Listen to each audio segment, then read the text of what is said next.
दोस्तों, भारत को ताकतवर बनने से रोकने के लिए सदियों से प्रयास किए जा रहे हैं और यह सिलसिला आज भी जारी है।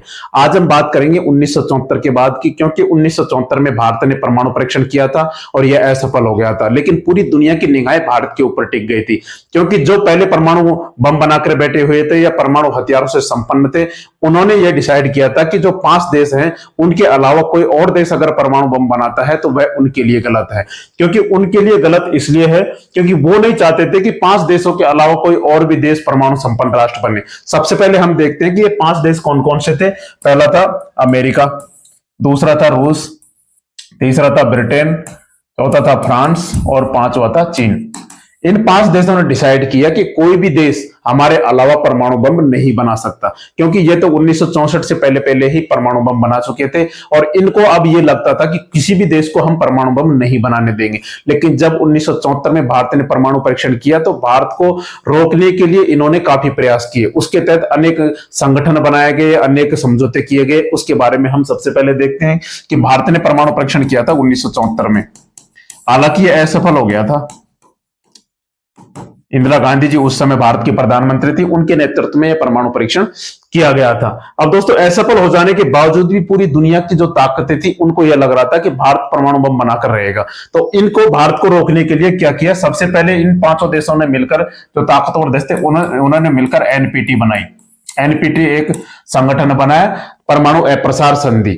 इसमें यह कहा गया कि कोई भी देश परमाणु हथियारों का निर्यात नहीं करेगा, परमाणु तकनीक का कोई हस्तांतरण नहीं करेगा और हमारे अलावा जो 5 देश हैं यही परमाणु संपन्न राष्ट्र माने जाएंगे और परमाणु संपन्न राष्ट्रों के अलावा कोई भी और देशों को परमाणु संपन्न राष्ट्रों का दर्जा नहीं दिया जाएगा और परमाणु हथियार वो नहीं बना सकेंगे। तो इसके लिए भारत को इस पर साइन करने के लिए बोला गया, लेकिन भारत ने अभी तक इस पर साइन नहीं किया। भारत ने भी तर्क दिया कि जो पहले परमाणु बम बनाकर बैठे हैं या परमाणु हथियार बनाकर बैठे हैं उनको भी डिस्ट्रॉय कर दिया जाए, तब तो हम साइन कर देंगे, वरना नहीं करेंगे। अब दोस्तों, भारत ने इससे तो मना कर दिया, एनपीटी बनाई। उसके बाद दूसरी चाल चली गई भारत में, भारत को रोकने के लिए फिर जब बनाई गई सीटीबीटी कि चलो इस पे तो साइन नहीं किया। इसका मतलब यह था comprehensive nuclear test ban treaty, मतलब परमाणु परीक्षण प्रतिबंध संधि। इसमें यह कहा गया कि कोई भी देश पानी में या जमीन पर या हवा पर कहीं पर भी परमाणु परीक्षण नहीं कर सकता। अब दोस्तों, परमाणु पर बम बनाने हैं तो उनका परीक्षण करेंगे, तभी तो पता चलेगा कि हम परमाणु संपन्न देश बने हैं कि नहीं बने, कि या ठीक से काम कर ये बम बना है कि नहीं बना। जब तक परीक्षण नहीं होगा तब तक तो पता ही नहीं चलेगा। तो इस संधि के तहत प्रतिबंध लगा दिया गया कि कोई भी देश परमाणु बम नहीं बनाएगा, कहीं पर भी वह परीक्षण नहीं करेगा। लेकिन दोस्तों, भारत ने क्या किया, इस पर भी साइन नहीं किया, क्योंकि भारत का यही कहना था कि पहले जो परमाणु बम बनाकर बैठे हैं उनको या तो डिस्ट्रॉय कर दिया जाए या खत्म कर दिया जाए, फिर उसके बाद हम इस पर सोचेंगे। क्योंकि जो परमाणु संपन्न देश हैं वो तो कुछ नहीं करे, वो तो बनाकर बैठे हुए कि हम ही दुनिया में सर्वे सर्वा हैं। ऐसा नहीं हो सकता। और इसके बाद भारत ने जब इस पर भी हस्ताक्षर नहीं किए तो भारत पर एक तरीके से पूरे देशों की निगाहें हमेशा बनी रहती थी 1974 के बाद। और जब भारत ने 1998 में, मई 1998 में परमाणु परीक्षण किया तो पूरी दुनिया में एक तरीके से तहलका मच गया। इससे पहले भी एक और संगठन बनाया गया, उसका नाम था NSG, nuclear supplier group. NSG का मतलब यह था कि जो भी परमाणु संपन्न राष्ट्र हैं वो किसी भी को भी अपनी तकनीक हस्तांतरित नहीं करेंगे। और दूसरा इसमें यह था कि जैसे परमाणु बम बनाने में जो भी सामग्री प्रयोग में ली जाती है, जैसे सबसे ज्यादा यूरेनियम प्रयोग में लिया जाता है, तो यूरेनियम का निर्यात किसी भी देश को नहीं करेंगे। जहां पर यूरेनियम बन रहा है, जहां पर सबसे ज्यादा यूरेनियम के भंडार है, वो भी किसी भी देश को भी, जैसे भारत को, तो मुक्त यूरेनियम का निर्यात नहीं करेंगे। तो भारत को रोकने के लिए एनएसजी, न्यूक्लियर सप्लायर ग्रुप बनाया गया। यह संगठन बनाया गया था जैसे भारत ने 1974 में परमाणु परीक्षण किया गया, तो उसी के बाद 1974 में ही यह संगठन बनाया गया और इसमें 48 देश शामिल हैं और इसमें चीन भी शामिल है न्यूक्लियर सप्लायर ग्रुप में। लेकिन भारत को इसमें शामिल नहीं किया गया क्योंकि भारत पर तो एक तरीके से प्रतिबंध इस पर लगा दिया गया था। अब दोस्तों, यह 1974 में बनाया गया था, लेकिन इसकी पहली बैठक हुई थी 1975 में लंदन में, जिससे यह लंदन क्लब के नाम से भी जाना जाता है, लंदन क्लब। अब भारत के लिए दिक्कत ये थी कि परमाणु बम बनाने में भी कैसे भी यूरेनियम, क्योंकि भारत में तो इतना यूरेनियम होता नहीं है जो परमाणु बम बनाने में उपयोग में लिया जा सके। अब भारत को तो आयात ही करना पड़ेगा कहीं से, तो भारत यूरेनियम मंगाएगा, उसके बाद ही परमाणु बम बना सकता है। अब भारत के लिए ये संगठन ने, जो तीनों संगठन थे, इन्होंने भारत के लिए काफी दिक्कतें पैदा कर दी थी। लेकिन दोस्तों भारत तो भारत ही है, कोई ऐसा तो देश होगा जो भारत को निर्यात करेगा।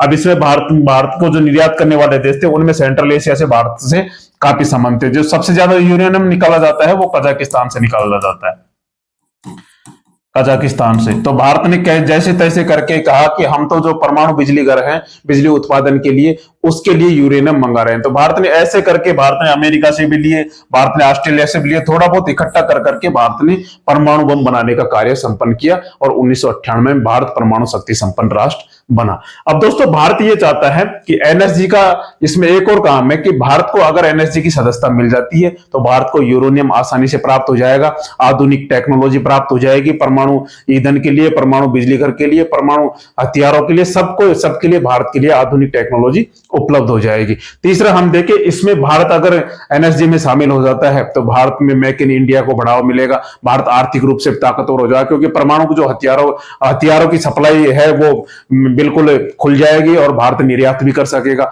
बहुत सारी चीजें हैं इसमें जिससे भारत को फायदा हो सकता है। लेकिन इसमें चीन टांग अड़ाए हुए बैठा है, क्योंकि चीन टांग अड़ाए हुए इसलिए बैठा है कि पिछले वीडियो में हमने बताया था कि भारत ने एमटीसीआर, इसमें सदस्यता के लिए भारत ने चीन को रोक रखा है। भारत ने कह रखा है कि हमें जब तक यूएनओ में परमानेंट सीट नहीं मिल जाएगी, वीटो पावर नहीं मिल जाएगा, तुम हमारा समर्थन नहीं करोगे तो हम भी नहीं करेंगे। तो चीन भी अब अड़ाए हुए बैठा है कि एनएसजी में भी तुमको समर्थन नहीं देंगे। अब इसमें एनएसजी में भी यह था कि सभी सर्वसम्मति से निर्णय लेते हैं कि जैसे कोई भी दूसरा देश अगर इसमें शामिल करना है एनएसजी में, न्यूक्लियर सप्लायर ग्रुप में, तो उस सभी की सहमति आवश्यक है। जितने 48 देश हैं उनकी सहमति आवश्यक है। तो भारत है, चीन है, आयरलैंड है, कई ऐसे देश है जो भारत का विरोध करते हैं।